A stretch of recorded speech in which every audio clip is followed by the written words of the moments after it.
Gente, seguimos aqui. Essa notícia é sempre difícil de falar, né? Ainda mais pra quem é mãe. Somos mães, né? Vocês são mães, né? Tem um filho? É filho ou filha? Meu filho tem 24 anos. Gente, você é uma menina! Obrigada, mas eu fui mãe cedo. Que nem minha irmã. Minha irmã é uma menina, mas meu sobrinho tem 18 anos já. E ela foi mãe com 18 anos, mas uma menina. Assim. É isso, imagina, 36 anos com um filho de 18. Eu tenho uma filhinha de 6. Eu tenho uma de 10, vai fazer 10, dia 25 de junho. Você também, tá muito bem, obrigada. Muito bem, obrigada. Estamos, né? Então tá ótimo. Mulheradas lindas e empoderadas. Com certeza elas estão dando banho em mim nesse sentido, mas eu vou melhorar. Não, amor, tá maravilhosa. E aí, quando a gente vê uma notícia dessa, nossa, dói. É tão... dá aquela, você engole seco, você fala, gente, que tristeza, né? Um aluno de 21 anos, né, de um colégio estadual em Cambé, no Paraná, entrou numa escola, disparou contra funcionários e estudantes. Uma aluna morreu, outro aluno está em estado grave. O atirador foi preso pela polícia. Com ele tinha machadinha, carregadores de revólver, uma arma usada, além de um caderno com anotações sobre outros atentados em escolas, como o de Suzano, aqui em São Paulo, você deve se lembrar. De acordo com a família, o assassino é esquizofrênico e faz tratamento. Bom, e aí isso é uma outra questão que tem que ser analisada, investigada para saber se de fato é isso mesmo. O que chama atenção, né? O que chama sempre atenção é cada vez mais esse tipo de caso acontecer no Brasil, né? A gente vê muito isso acontecer nos Estados Unidos, enfim, isso já acontece de forma assustadora lá nos Estados Unidos. E aqui tem acontecido cada vez mais, e a gente vê também que depois que as investigações começam a andar, tal, tem muita ligação com as redes sociais. Né? Foi até aí que surgiu a história de dar mais celeridade ao processo do PL das fake news, mas que agora tá meio parado. E aí a gente fica pensando, mas qual será que é o problema, né? Porque aí teve gente no interior de São Paulo, prefeito, que colocou guarda civil na sala de aula. Só bom, guarda civil na sala de aula, estranho, né? Ou, tem que aumentar o policiamento, tem que aumentar... Será que a base que tem que ser trabalhada de uma forma melhor? Eu acho que talvez seja mais nesse sentido, né? Eu tenho uma opinião um pouco polêmica com relação a isso. Eu acho que a gente está com... um problema estrutural, eu acho, de olhar para... A culpa não é da rede social, mas é quem está deixando o jovem ficar tão ligado à rede social. É uma solidão, eu acho, né, também. Assim, porque a gente tá todo mundo sempre trabalhando. Eu acabei de sair de um esquema de trabalho bastante puxado. Eu acho que o principal problema e a principal questão que deixa hoje a nossa juventude tão vulnerável à rede social, que é uma coisa que nós não vivenciamos na nossa adolescência, mas esse turbilhão que é a rede social e todos os filtros e maquiagens e formas de você criar uma realidade que não é a realidade, o que deixa suscetível isso é uma falta de base familiar. Exatamente. Porque a escola não tem a função de ser a família. A escola tem que ensinar. Ela vai ensinar relações sociais também. Ela vai ensinar relações sociais. Mas qual é a razão de existir da escola? A razão de existir da escola é criar cidadãos conscientes dos seus deveres, direitos, do seu posicionamento na sociedade, da sua razão de ser. Criar vínculos. Mas a base, o amor, o respeito ao outro, isso tem que vir primordialmente da família. E essa desconexão familiar, eu acho que é o mais grave e eu acho que é o que acaba dando nisso. Eu tenho uma amiga que ela fala assim, a gente faz prova para dirigir e não faz prova para ser pai e mãe, né? Mas assim, o que eu quero dizer com isso é que quando a gente se dispõe a ter um filho e colocar um filho no mundo, a gente está disposto a criar e cuidar daquela criança. Gente, eu sei que o Brasil é um país diverso, isso é muito difícil, tal, mas todos os casos que a gente vê são jovens, no mínimo de classe média, e quando eu digo classe média, média. o cidadão médio brasileiro ou classe média baixa. Então, é onde, por vezes, pai e mãe estão fora de casa por muito tempo, ou não tem pai, ou não tem mãe, ou ninguém convive junto, ou a gente tem famílias cada vez menores, as crianças têm menos irmãos, os pais estão tendo seus filhos cada vez mais velhos, então a gente fica cada vez mais longe da presença dos avós e de encontros familiares, não tem tantos primos. Então, a sociedade está mudando de formato. Eu estou levantando a lebre, não é uma crítica, calmem. Mas é a lebre a estrutura, a base familiar está mudando. O refúgio é aqui, a culpa é daqui? Não é daqui. O refúgio é aqui. Esse menino que deu esses disparos de 21 anos, sabe-se lá se é esquizofrênico ou não, mas ele conseguiu todas as informações. Encontraram o caderno, ele tinha todas as informações sobre outros ataques.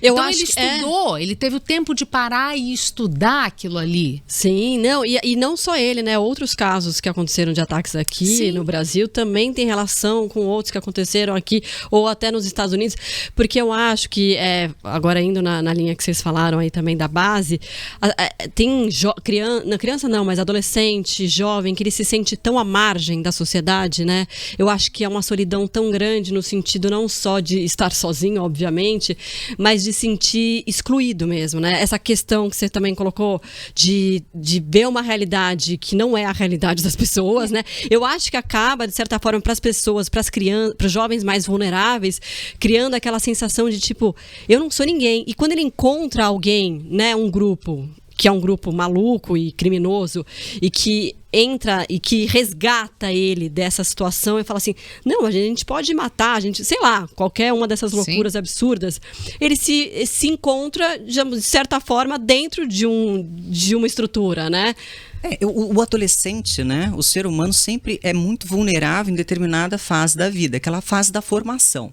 Então, assim, independentemente de nós estarmos mudando as formações familiares, de nós estarmos vivenciando esse turbilhão de informação que a gente de trabalho, e você é tão demandado hoje no trabalho que se você não tiver cuidado, você recebe e-mail de manhã, de tarde, de noite, de madrugada, você está respondendo e-mail de manhã, de tarde, de noite, de madrugada, está fazendo as coisas. Eu acho que a gente precisa parar, olhar isso, porque aí os pais estão tão sobrecarregados que eles não conseguem conversar. A minha filha bate no meu celular. Olhar nos olhos. Minha filha bate no meu celular. Do filho, sabe? Olhar nos olhos do filho.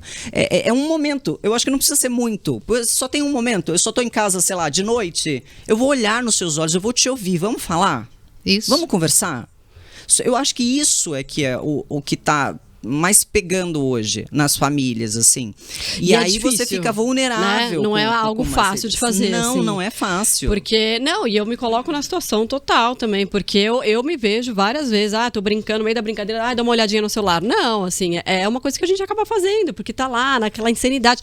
Porque a coisa parece que não para, não tem fim, né? Na nossa cabeça, na cabeça enfim, da maioria das pessoas. Não preciso ver isso. Não, mas eu não posso perder aquilo. Mas eu não posso perder a rede social. Não posso perder o e-mail, o WhatsApp. Tá tão agitado, aí tem que fazer comida ainda. Aí, o que você tá fazendo? Tá sentado no sofá e começa a brigar, sabe? É isso, em vez de conversar, já vai pra briga, né? Porque você tá tão cansado, tá tão atribulado, que você começa a descontar em quem tá em casa. E aí quem tá em casa tá precisando de um colo. Exatamente. E aí você fica... A gente trata melhor quem tá fora e não quem tá dentro de casa, né? E assim, tem toda a questão das armas, a gente não sabe como é que ele conseguiu essa arma, a facilidade de acesso à arma, de fato é um problema, mas eu acho que a essência do problema está justamente nessa solidão que você mencionou, o único refúgio acaba sendo o escape, acaba sendo por vezes a violência, a cabeça vazia, sabe? É a oficina do diabo. Do diabo, é mais ou menos por aí, é uma solidão que por vezes gera isso. Agora entendeu? eu vi uma história que parece que ele era namorado da moça e aí teria... porque ele foi matar o casal, namorados, né? Os meninos eram namorados. Isso. Parece que ele era ex-namorado da moça. Eu vi uma história assim também. Aí enfim, mistura uma série de questões. Então, mas isso tudo passa pela base, né? Porque olha, vamos supor que ele fosse de fato esquizofrênico, como disse a família. Aí a família já fez o diagnóstico, já sabe. Ele estava tendo todo o apoio, eles tinham como tratar esse menino, eles tinham condição de tratar, ou estava todo mundo fora de casa trabalhando e não se deu conta de que ele poderia estar vivendo uma crise naquele momento. É o parar e olhar. É eu parar e prestar atenção. E tá todo mundo no movimento de fazer e esquecer de olhar para cá. E aí o resultado, infelizmente, acaba sendo esse. A gente sem dúvida precisa desacelerar antes de qualquer coisa. E viver o presente. Se eu estou em casa, eu tenho que estar em casa. Não apenas fisicamente, mas mentalmente e com o coração. Né, com eles ali. E não olha, esquece isso aqui. Dá para encontrar. O João fala aqui, não deve ser um fator único. Com certeza não, João. Não. A gente está aqui jogando fatores que podem ser, né? Lógico. É um conjunto, né? Eu estou jogando o que eu acredito que seja a essência, a base aqui da questão, né? O ponto aqui inicial. Mas aí você vai... Também a gente não sabe como foi a criação dele. Talvez os pais tenham dado todo esse amor, todo esse carinho, e talvez ele mesmo tenha um problema que fosse maior, que talvez precisasse de um acompanhamento profissional, enfim. Tinha condição, a gente sabe que médico também no Brasil é muito caro, todo o apoio, medicamento. Porque médico, geralmente, se uma pessoa chega num ato tão extremo como esse, ela vai dando sinais para quem tá perto, né? Assim, eu imagino que ela vá dando sinais de que ela não tá bem, né? Não é uma pessoa que tá simplesmente ótima e vai lá e... Acho que a pessoa se fecha, né? Ela começa a se ficar reclusa dentro de si. É, verdade. E ou aí... ela vai... Ele fez pesquisa, ele parou e pesquisou, foi na internet, ele apagava histórico, não apagava... Tem que ter alguém atento olhando para isso. Mas aí às vezes usa só o celular dele para fazer o histórico, ainda o computador tem dele, aí a família não vê também. É muito complicado, gente. É um assunto... Não é fácil a gente e apontar triste, e dizer o que é. E é triste que a gente esteja vendo esse número. Eu separei aqui, quantos são? O levantamento do G1. Isso. 32 casos. Desde o ano passado. Não, desde 2022. 2002. 30 ataques violentos desde 2002. É muito ataque violento nesse sentido. Né? Pensa, a gente tem 20 anos e 30 ataques. Pelo menos um ataque por ano dessa forma. É pesado. E a gente foi vendo isso acontecer de forma espaçada, às vezes mais em alguns anos do que em outros, mas assim... É muito assustador, porque a gente deixa os nossos filhos nas escolas, né? Não. É o que toda família pensa, horroroso, né? imaginar. Na escola era para ele estudar, pelo amor de Deus, o que acontece? Como entra alguém armado e mata e... Eu cobri o massacre de Realengo lá no Rio de Janeiro. Foi em 2006. Eu lembro que eu fui, aí eu cobri toda a repercussão, né? Enfim, falei com familiares e tal. Até no velório eu fui. Eu lembro que eu fiquei tão anestesiada, porque jornalisticamente eu tinha que ir lá e fazer, né, e trabalhar, que eu fui fazendo aquilo e, claro, você fica completamente chocado com tudo aquilo, né? Fala, meu Deus, e crianças, assim, de 9, 10, 11 anos... mortos com um tiro na cabeça. É um negócio horroroso, assim, né? Aí você fala com o pai, mãe, eu observava, assim, que os pais parecia que eles não estavam realizando naquele momento o que tinha acontecido. De tão assustador que era, e os pais ficavam, assim, meio... Acho que com aquela quantidade de gente vindo falar e aquela repercussão toda do caso, as pessoas não caem a ficha na hora, porque é tão assustador e vai caindo depois, E aí eu lembro que depois que eu voltei de lá, eu passei muito mal durante dias. E eu tenho certeza que eu passei mal, não é porque eu comi um negócio estragado. É um fundo psicossomático forte, né? Totalmente psicológico, assim, de tudo que eu vi. Eu falei, gente, aquilo é uma agressão absurda. Mas eu acho que todos nós tivemos episódios assim. Eu tive, certamente Cecília também teve, porque na nossa profissão a gente tem que ser, em determinado momento, frio para poder entregar. Mas quando passa aquele negócio, uau, vem um turbilhão ali. Por isso que a gente tem que tomar ansiolítico às vezes, entendeu, gente? É isso aí que eu quis dizer. Porque a realidade é difícil, né? Não, é rir pra não chorar. Se a gente não se anestesiar um pouco disso, fica puxado levar a vida. Fica. Então a gente tem que se medicar mesmo, porque é puxado, é pesado. Então vamos falar de coisa mais leve? O que você tem aí? Vai lá.